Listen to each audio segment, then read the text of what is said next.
mais aussi en Loire-Atlantique, à Cordemais. C'est là, dans la ville, que fut signée la capitulation de la garnison allemande présente dans la poche de Saint-Nazaire. Cette zone libérée tardivement de la présence allemande, une capitulation signée sur une simple table en bois, assemblée à la hâte et conservée au musée du Grand Blocos de Bas-sur-Mer. Myriam Engenor, Christophe François, Fanny Borius et Olivier Clé. Personnages, costumes, accessoires, la scène se veut la plus fidèle possible à celui-même 1945 où l'histoire s'écrit sur cette table en bois posée à la va-vite. Les Allemands occupent depuis 9 mois la poche de Saint-Nazaire, vaste territoire qui comprend aussi Cordemais. Et c'est toujours là où ont eu lieu des discussions, des pourparlers entre la garnison allemande et les troupes en face françaises et américaines qui encerclaient la France. Donc, assez naturellement, c'est l'endroit où viennent les Allemands, des drapeaux blancs, le 8 mai 45, et vont s'installer devant cette maison. On va construire une table à la hâte, les soldats français vont construire une table pour que tout le monde s'asseye, et en quelques heures, toute la garnison allemande dépose les armes sans tirer un coup de feu. L'acte de reddition est signé sur la table réalisée avec le parquet de la maison.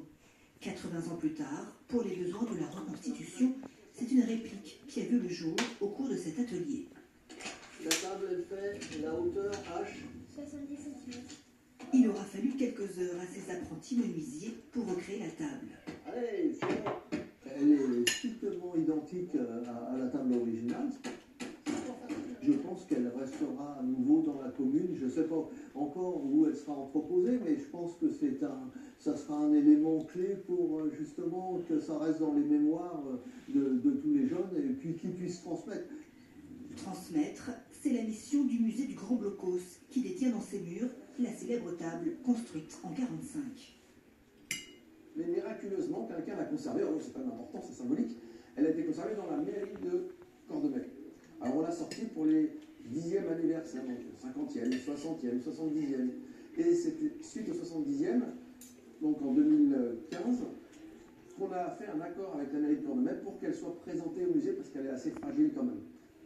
La table de la reddition est exposée ici, protégée par une vitre de verre, mais toujours fidèle à l'événement historique qu'elle représente. On a pu, à partir de ces photos, reconstituer très fidèlement tout l'environnement qu'il y avait autour de la table, avec la nappe américaine, les verres, les pichets, les documents, les serviettes, et aussi l'acte officiel de la capitulation, avec les signatures des officiers américains et allemands. Alors lui, on l'a retrouvé aux archives américaines. Évidemment, ce n'est pas l'original, c'est un facsimilé. L'acte de reddition